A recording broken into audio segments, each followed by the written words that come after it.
Hello, and welcome back to the Book Marketing Tips and Author Success Podcast. So today, this is my favorite topic, and I'm totally being facetious right now. Oh, by the way, this is Penny Sansbury and Amy Cornell. If you're new to the podcast, thank you so much for listening. If you're just tuning in, and thank you, by the way, we've gotten some really, really great reviews recently.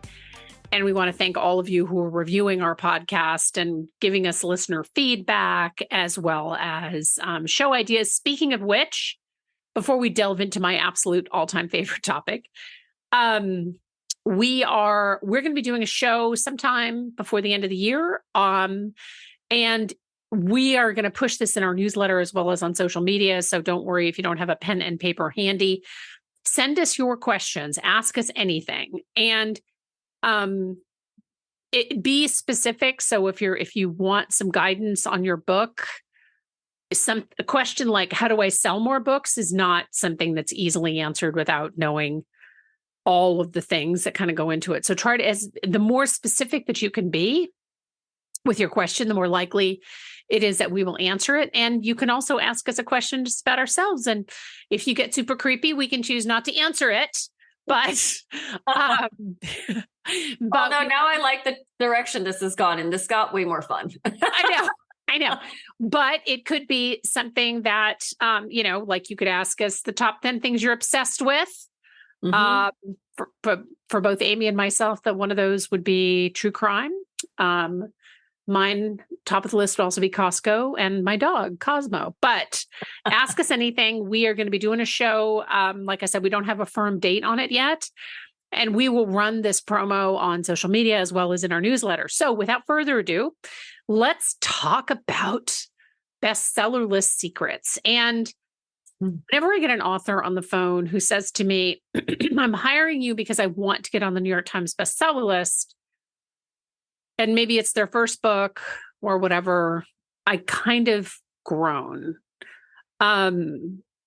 Only because there are so many layers to this conversation. So I thought that it would be a really good idea to talk a little bit about the makeup of the New York Times bestseller list, as well as other bestseller lists, but also that the Amazon bestseller list, try to say that fast 3 times. I know, right? Because it is, typically, so authors a lot of times default to the Amazon bestseller list. And there is a way actually to get a bestseller on Amazon. And we'll talk about that too. But first, so the New York Times bestseller list is interesting because it's actually not based on sales.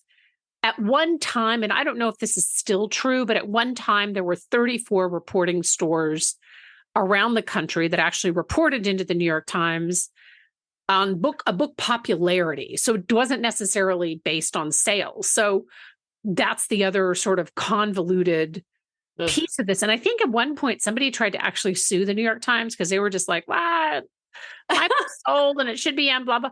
But what happened, and I think if I'm hopefully not misremembering this, and if I am, I'm sure one of our knowledgeable listeners will write us. What happened in this case is this author was selling books, quite a lot of them, actually, I think in her region, right? And part of the reason why, and by a lot, I mean like 10,000 a week or something, but part of the reason why the New York Times, it didn't hit their radar screen is because they weren't national sales, which is a big difference with, in a lot of situations. So it's not meant to discourage you, but I would love for hopefully these podcasts to help redirect some of this energy, some of this excitement, and funnel it into something that is productive, right? So years ago, when Amazon first started, there were companies out there that would help you trick the Amazon system, essentially. I mean, they didn't say that, but that's kind of what they were doing. So like, for example, you could hit a bestseller list, let's say on Tuesday or something on the Amazon the Amazon system, but you had to buy up 10,000 copies of your book at once. Like there was always some catch, right? And you have to buy them at retail. And so you're on Amazon and you're hitting the buy button on 10,000 books, which I'm sure must have hurt, right? But Amazon got onto that and they were like, okay, so you can buy 10,000 books, but if you're at the same IP address, meaning that if you are in Texas or you're in wherever, Washington State, and you're at home buying all these, it only counts as one sale, right? So Amazon really got a gotcha. So the workaround to that was that now you have to have a newsletter list and have everybody buy the book on the same day. There's a much easier way to hit the bestseller list and a much more ethical way. Like when I get on the phone with an author and they're like, oh, I've hired a company to help me get a bestseller. I'm like, right?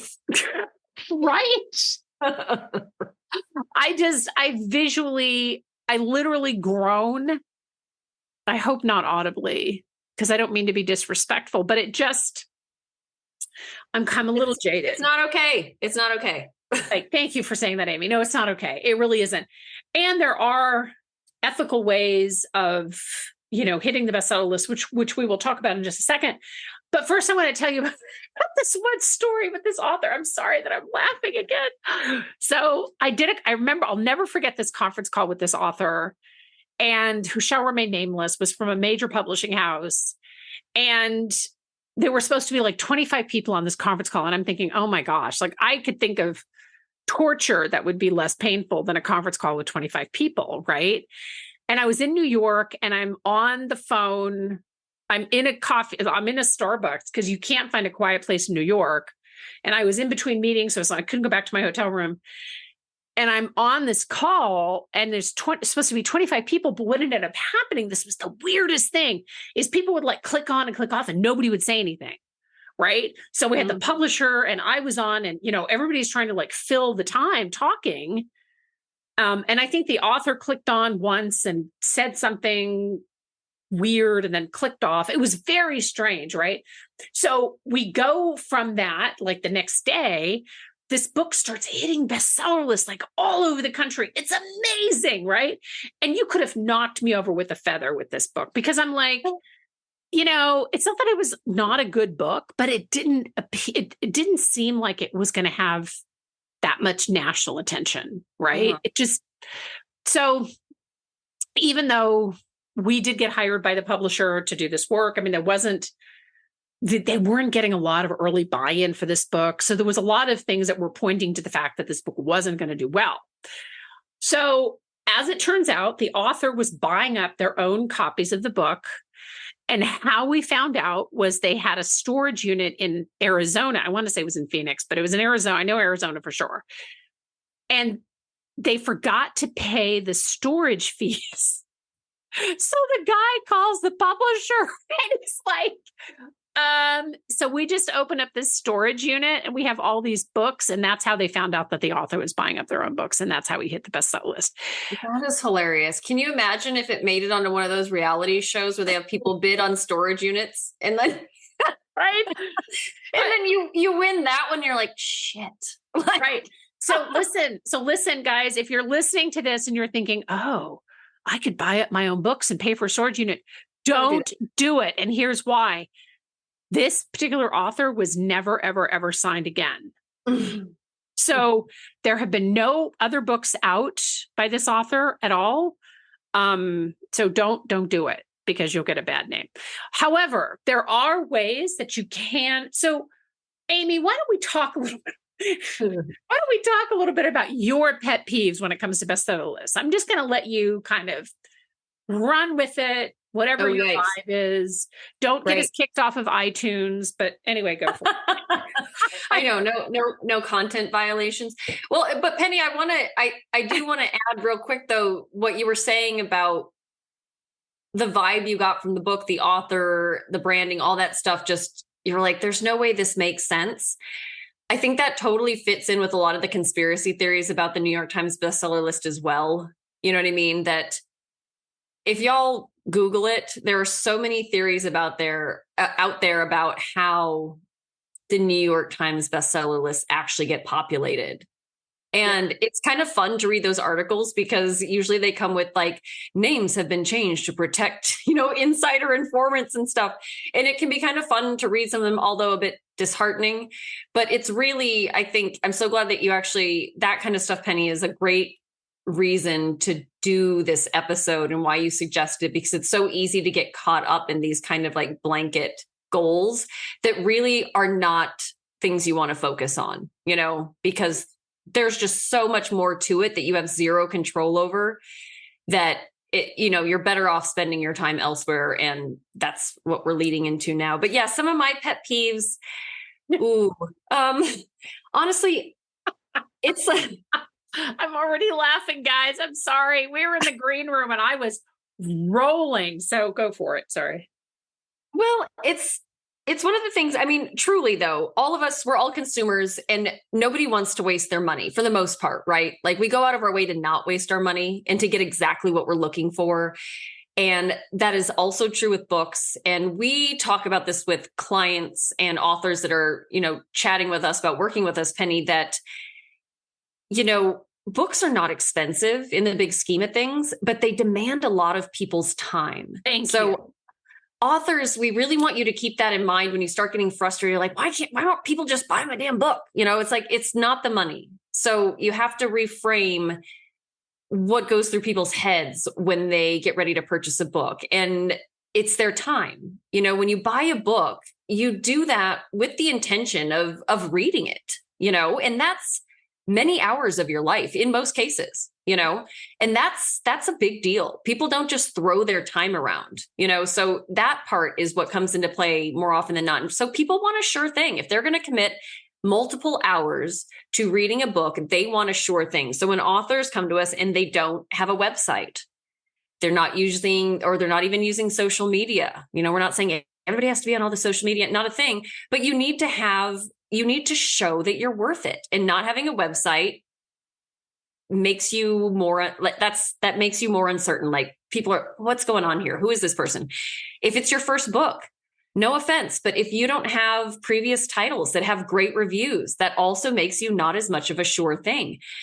If your cover doesn't just instantly wow them when they land on your retail page, that also, I hate to say it, like that's another, knock on the totem pole. Like there are these things that really need to hit a consumer all at once, and it needs to make sense.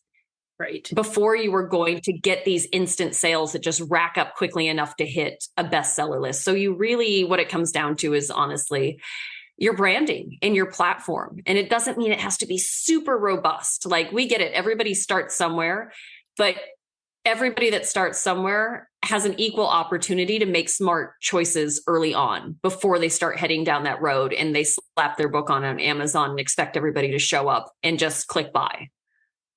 Right, exactly. And I think that it feels a little bit, I get it. It feels a little bit less sexy to focus on, to focus on your newsletter, for example, right? Mm-hmm. But a newsletter is 50% more effective at selling books than any or all of your social media portals combined.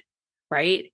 And you may be lucky. And look at Amy said this in the green room. She's like, let's do a shout out, right? If you have an example of somebody who did all of this stuff without, we want to hear about the anomalies. We want to hear about the exceptions. So definitely email us. But typically, I wrote an article for Publishers Weekly a bunch of years ago, and it was called Nobody is Born Famous. Right. So there are better, more important things for you to focus on when you launch your book rather than I want to hit a bestseller list, which doesn't necessarily mean, and we're going to get into that too, that you can't hit one on Amazon, right? It happens all the time, right? Mm-hmm. But I think the important piece and what Amy's talking about really is you have to build a foundation, and a newsletter and, doing reader outreach is a big part of that, because your readers can help you sell more books and help you sell future books and help you sell your backlist and your email list. A well-cultivated, like I said, is 50% better at selling books than all of your social media portals combined, which is important. The other thing, and this is something that I wanted Amy to address, is, the importance of narrow categories. And I know Amazon changed their categories and stepped into this category party that we were all having, but the categories there are still narrow categories on Amazon, and you can hit a bestseller list on a narrow category and be very proud of that. I mean, I've hit bestseller lists in categories that are, I mean, I don't know, author, it's called, why am I blanking on it right now? But there's resources. Author resources on Amazon, yes, which is not, it's obviously not one of their it's not as robust as mystery, thriller, blah, blah, whatever. But I got my bestseller flag, and I think that's awesome. So, Amy, talk a little bit about some of these that narrow, awesome niche categories that you're still seeing despite all the category changes. Oh my gosh, it always just floors me. And I'm a marketing person. I'm not a book writing person. So as I'm doing category research, every once in a while I'm like, I wish there was a part of me that could write a book, because this is what I would write about, which I realize is the complete ass backwards way to do things. But still, like when I see categories, there's surprising, again, and this is very specific, but there are a surprising number of young adult categories, Penny, that I am just shocked are not more popular, that we don't see more book titles in. So if anybody listening writes in the young adult space, get a hold of us, please, because there are so many great opportunities out there, especially with some smart marketing. I mean, that's one that stands out to me every single time. It's just because I feel like it had such a moment for a long time, but it still surprises me that not very many books show up in a lot of those categories. Yeah. And I'm trying to think, there's a lot of, another fun one that I like that, again, kind of like you were saying, Penny, it may not be a sexy category that you're super like, ooh, I want to tell everybody about this. But believe it or not, contemporary fiction with the subgenre of set in America is another one. Isn't that super random? That is so random. I know. And now everybody's going to be like, wait a minute, my book's set in America. Like I can, but truly that's another one that still doesn't have a ton. It's just not overwhelmingly stuffed with books like so many of them are. I will say anybody that writes,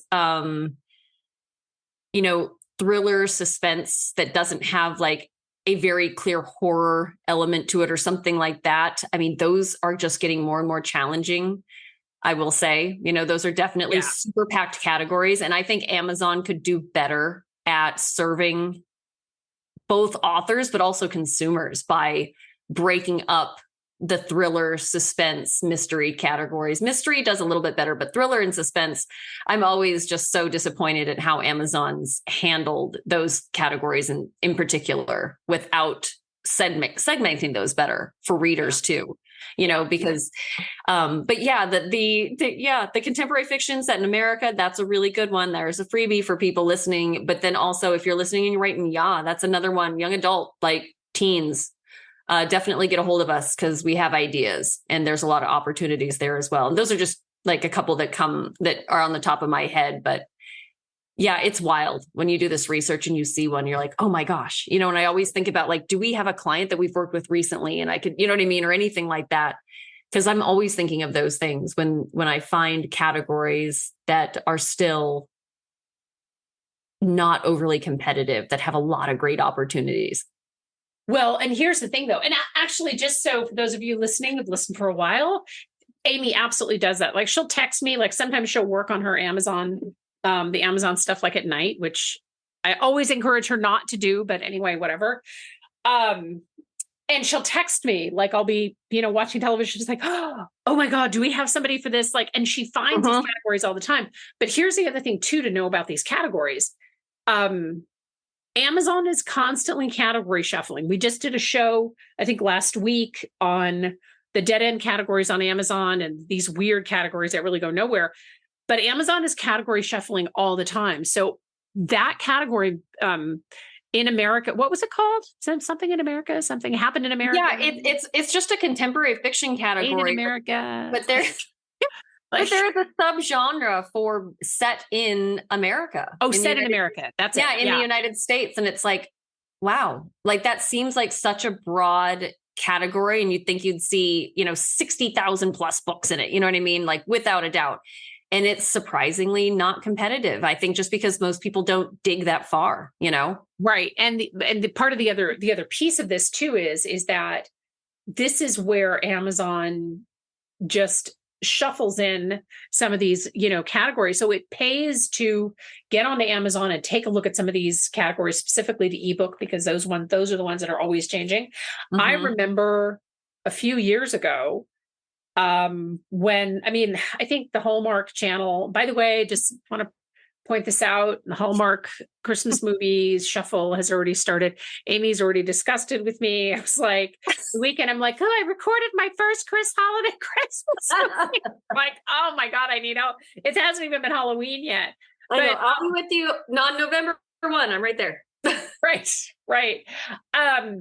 But, Amazon added a category to romance, holiday romance. And then they did holiday romance in a small town holiday romance, which I don't know that they still have that one. But Amazon's changing categories all the time. So the moral of the story, boys and girls, is that bestseller secrets is not a secret, really. It's really about if you want to hit a major national bestseller list, that's awesome. I think that's a great goal. I don't know if it's a smart goal to have right out of the gate. Depends a little bit on your own situation. So I don't really know what you may have this robust 1 million mailing list and you've really got it going on. And your first book is just, everybody's talking about it tomorrow or whatever. And that's there's always an anomaly. But for most of us, we have to build the foundation. And part of that foundation is your mailing list. And we didn't we didn't spend a lot of time talking about the mailing list because we've done shows on that before. So please go back through our library and check out some of the shows. We did a show on superfans. We've done, I think, 2 or 3 shows actually on superfans. So definitely check those out. And be shameless, right, Penny? Right. Yeah. Like I feel like authors they get shy, you know what I mean? Like, oh, I can't do that. Or I already asked, people I know to buy a book, when it first came out. It's like, so ask again. You know what I mean? Like, it's a big freaking deal. Yeah. You wrote and published a book, and most people are very well-intentioned, but we all get busy. Yeah. I tell our clients that all the time. People get busy. Like, they appreciate reminders, and make it easy for them. Make sure you're linking to your book. Make sure you're linking to multiple versions, because not everybody uses Amazon a lot. You know what I mean? Link to the ebook, link to the print book. Give them a blurb they can use. Remind them to share it. Forward the email. Everybody can do that. You know what I mean? But make it easy and outline what they can do to help you, and just be very clear and straightforward, and let them know how much it will help you get your book off the ground. Yeah. I think that's a huge thing, Yeah, I think that's a huge thing as well. And I think that it's I think that the more that you can, the more time that you can invest in in the structure of the foundation of your success, the more successful that you will be long-term, because you have that, you have that foundation, which when you first start out is not really, is not really there. So not to dash your dreams, but again, we welcome anomalies. If you have an anomaly, if somebody is like, no, Penny and Amy, you are wrong, this happens, send that our way. Cause we would love to, we'd love to feature that on an upcoming show with your permission, obviously.